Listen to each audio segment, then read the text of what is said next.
Straight ahead on CCX News, bucking a trend in home sales. While new listings remain scarce, one local suburb is seeing an uptick. Plus, another suburb considers police body cameras, how Golden Valley residents will be able to provide input. And an intersection that a neighborhood in Plymouth wants to see fixed. CCX News starts right now. Hello everyone, and thanks for joining us. If you're looking for a new home, then the time may be right for you. Well, new listings are still down in most suburbs. As Eric Nelson reports, that is not the case in Maple Grove.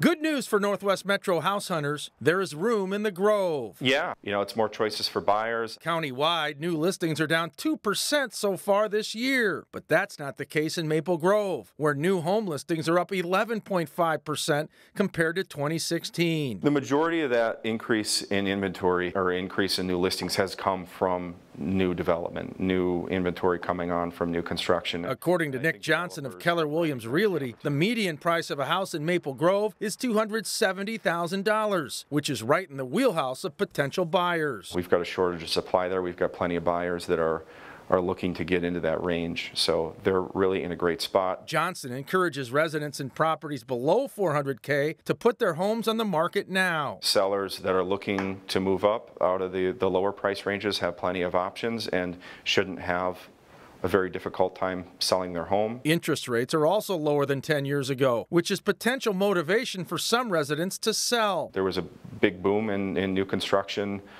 10 years ago in Maple Grove. Some of those families are maturing, maybe seeing the opportunity to sell their home and move on. Johnson says there is an abundance of new high-end homes on the market. When we get above that $400,000 mark, we have a lot of new construction that's feeding into the new listings. Maple Grove's new home construction has clearly picked up, something that was bound to happen. Builders have been a little bit slower to get into the Maple Grove market than some of the markets like Plymouth to the south, but we're starting to see some of that inventory catch up. In Maple Grove, I'm Eric Nelson, CCX News. The total of new listings in Maple Grove so far this year is over 1,700, which is more than other cities in the area. Well, Golden Valley will soon join the growing number of cities that require its police officers to wear body cameras. Yeah, we have 31 sworn officers, and our goal would be to purchase 31 cameras for every officer, including myself, to wear. A public call for more officer transparency combined with the need to replace cameras in squad cars prompted Golden Valley to pursue body cameras. Over the past 3 months, the city's police department conducted a test run using 3 cameras shared among 6 officers. Tuesday night, the police chief explained to the city council how officers would use the cameras along with procedures for storing footage. But before any body camera decision is finalized, Golden Valley residents will have an opportunity to provide input. At a surface level, it's a no-brainer to do, but there's some nuances to it. These questions of how often do you turn it on, when do you turn it on, who has access to that video, who can see video that we might take in your private home, is that public information for anybody to get? On October 16th, the city will place a body camera survey on its website. Residents will have 3 weeks to share their thoughts. On December 7th, the police department will host a public meeting on the issue. On December 18th, residents can share their concerns with the city council at a public hearing. And then on January 2nd, the city council will likely consider whether to purchase body cameras. Three Rivers Park District police officers now have a new tool at their disposal. They've been trained on a smartphone app called Vitals First Responders that will alert them, that is, if a vulnerable child or adult is in the area. Officers can then access information about the person, like if they have autism or dementia. Officers can even link to a video of a loved one who can calm the person down. Police officers believe the app will be very useful to help diffuse what can sometimes be a very stressful situation. The more information we can have ahead of time, the better. So to keep the ultimate goal here is their safety and to keep them safe, and I think this is a great tool to helping us do that. Families or caregivers with people with behavioral, mental, or developmental disorders must create and manage a profile to be listed on the app. The vulnerable person must also wear a transmitter. Three Rivers Park District is the first agency in Hennepin County to implement the program. Honeywell, which has operations in Golden Valley and Plymouth, is spinning off two of its oldest businesses. Honeywell announced it is restructuring and creating two new companies. The divisions affected are its Home Technologies unit, where many of its Minnesota employees work. That unit makes home heating and air conditioning controls. Honeywell's transportation division is also impacted. Honeywell says the decision was made based on several factors, including growth outlook and market dynamics. The company stresses that jobs won't go away, but the employees impacted will be working for a new company rather than Honeywell. Neighbors in Plymouth are asking the city for stop signs for what they say is a dangerous intersection, and that tops our look inside City Hall. Neighbors say the three-way intersection at Polaris, Niagara, and 52nd Avenue is scary when you consider the growing number of children going to the bus stop there early in the morning. Residents say there have already been close calls, and they brought a petition to City Hall on Tuesday night. With the potential of 30 kids hanging out on that corner, if there were an accident, it would be catastrophic. It's also the main crossing point to the park in our neighborhood for kids, and there are only a couple of kids right now that are old enough to cross on their own. However, all of them, or a couple of them, have had some really close calls. A traffic study shows the intersection did not meet the guidelines for a stop sign, but it was close, and the city says it will look further into the situation. The city is also trying to curb illegal massage therapy activity, and the council approved a new massage therapy ordinance that police say will allow for better enforcement. The new code eliminates temporary licenses for massage therapists and requires 500 hours of training. That's up from 250 hours. It requires the employer to do a national criminal background check on therapists who work for them, and massage therapy would not be allowed in hotel guest rooms, mobile massage units, or private homes. A new assisted living and memory care facility is under construction in Brooklyn Center and expected to open in January.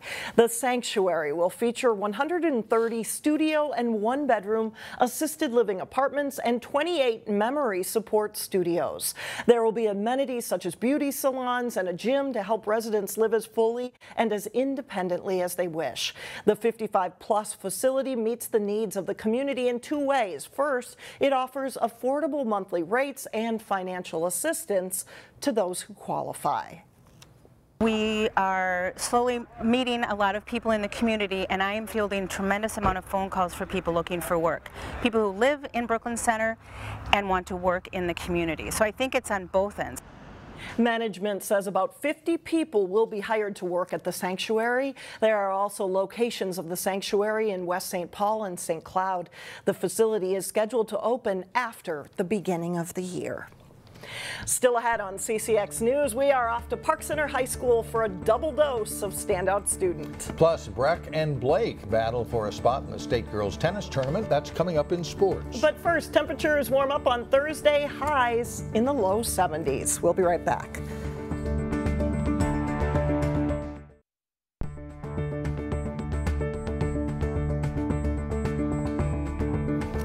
This week's Standout Student is a plural version. Yeah, that's right. It's a double dose with two students from Park Center High School.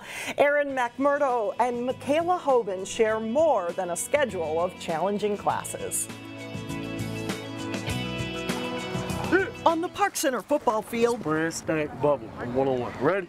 There's two players on offense that share an unlikely story. Let's do what we do, all right? Let's show them boys up. First, there's a hardworking center, a competitive senior named Aaron McMurdo. I've just been told from like the very beginning that that I have potential to do a lot, and that, you know, I should strive to do my best in everything that I do. Then there's Aaron's teammate, a hardworking wide receiver and competitive junior named Michaela Hoban. Most people don't think a girl can play football. They're like, you play football? You can't. She can, and she does, after earning a spot on the varsity team. And long after football practice is over, Aaron and Michaela are still on the field, marching on with percussion and as captain of the color guard. Like this, hold up. I love seeing a well-rounded student, a student that's not so so focused on just athletics that they're not able to branch out and do music stuff too. With the clock running, you got to move the ball. On game nights, still in football pants and cleats, Aaron and Michaela don't miss a beat at halftime. We don't require them to put on their full uniform because we want to broadcast the fact that people can do lots of things here at Park Center. These student athletes do a lot at Park Center and beyond. Michaela volunteers every week with the Brooklyn Park Police Explorers. It really helps me with time management and understanding that in the real world, it doesn't come easy. You have to work for what you want. Aaron will graduate soon, and this three-sport athlete has his sights on electrical engineering and computer science. Academically, math is really fun for me. I'm learning a whole bunch of new things that challenge me. Band teacher Wade Schrader knows both of these students are going to be just fine. They've learned how to work hard and balance competing kinds of activities, and that's what grown-up life is about. Aaron McMurdo plans to attend North Dakota State or UMD next fall. Michaela Hoban plans to major in criminal justice at Mankato State. Quite a pair over there at Park Center. They never get arrested. No, they don't get arrested. That is true. Nights, yeah. Up next, the Wayzata girls soccer team does its part to kick cancer. But first, action from the opening round of the section soccer playoffs for 3 local squads. John Jacobson is in next with sports.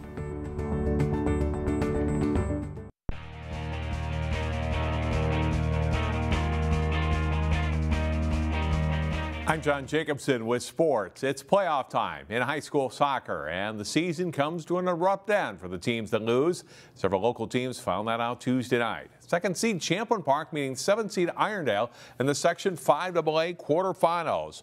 Josue Del Rosario Montes crosses it through Hunter Totten. Perfect header there and a goal, and the Knights grab a 1-0 lead. Rebels get some scoring chances. Drew Collins with a crossing pass headed away from the net by the defender. Osseo gets control. He just misses with this hard shot, and it stays 1-0. Off a corner kick, the Rebels have another near miss. The defender shaves a goal, and then the keeper, Kennedy Kaika, makes a save. Champlin Park eliminated 1-0. Osseo also lost in 5AA, while Park Center won in overtime. In the girls' match between those schools, Champlin Park takes advantage of an Irondale turnover. The pass comes out front to Amber Nichols, who gets control and scores, and it's a 1-0 Rebels lead. Seconds later, it's Nichols to Madison Stalpus to Alex Lotz for another goal, and the 3rd-seeded Rebels are well on their way. Champlin Park makes sure there'll be no upset in the girls' game. The free kick to Megan Carlson comes, and she will put it away. The Rebels lead 3-0 at halftime. They win 4-1 to advance to Thursday's semifinals against Centennial. The Cooper girls soccer team is in Section 6A this season. The Hawks are the number 4 seed, and they hosted Big Lake on a beautiful night at Cooper for a first-round match. No scoring in the first half. Second half, and off a throw-in, Ashley Sundquist taps it ahead to Ailey Snapko, and she gets behind the Big Lake defenders and takes it all the way in to score. The Hawks are on the board. It's 1-0.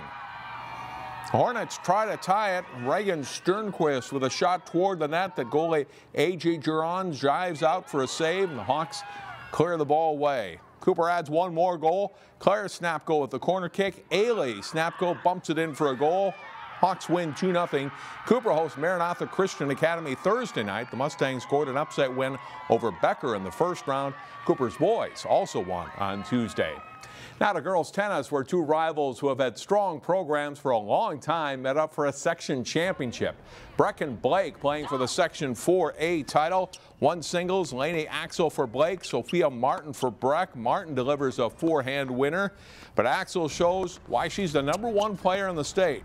We're up a backhand winner here on her way to a straight set win at 1 singles. 2 singles, Elena Simons for Breck, Arlena Shen for Blake. Shen gets the short ball there for a winner, and she takes the match love and love. 3 singles, Sonia Bag comes to the net. Great touch on the volley, and she'll win in straight sets for the Bears. At number 4 singles, Bella Sook with the cross-court winner for Blake, and she wins her match 6-1, 7-6. 1 doubles, Sophie Scowrood's return sets up an overhead winner for Abby Nelson. Josie Fernandez with a nice backhand and then volley winner for the Mustangs. But Blake ultimately goes on to win this match, and they take it 5-2 over Breck. Bears headed back to state again. In Section 5AA girls tennis, Wayzata advanced to the final with a win in the semis on Monday. Maple Grove hoping to join them when they met Buffalo in the other semi. One doubles, a big forehand return by Maria Schultz sets up a volley winner for Summer Damos and a crimson point. And then on match point, Damos with a forehand just inside the baseline, and Maple Grove takes it 7-5, 6-3. Three singles, really nice net play by Maple Grove's Emily Carlson. She wins her match in straight sets. One singles, great point between Maple Grove's Zoe Atkins and Buffalo's Simone Potkova. And Atkins will get the winner here. But the decisive match is at one singles, and Potkova winning the match, and she gives the Bison a 4-3 victory. They'll play Wayzata in the section final on Thursday. Finally, in volleyball, Champlin Park is having a strong season again, but the Rebels did lose a pair of matches at the St. Michael Albertville tournament over the weekend. They look to get back into the win column against visiting Osseo. Off an Osseo serve, it's Jordan Stalpus to Izzy Ashburn, setting up Emma Schmidt for the kill. Champlin Park rolls to a 25-16 win in the first set. Osseo battles early in the second set. It's Kate Achenbach and Emily Rossing getting up for the block there. But Champlin Park pulls away. Caitlin Weimer-Skirch with a set to Stalpus for the hit down the line. The Rebels prevail 25-11. Coach John Gunker's team doesn't let Osseo back into it either. Ashburn with a nice set on a tough ball here, and Schmidt pounds it for the point. Sydney Heimer delivers an ace as Champlin Park cruises to a sweep of Osseo. And that is all for sports today. Mike and Alex, back to you. All right, John, thank you. Up next, a girls soccer team gives cancer a kick. We'll be right back.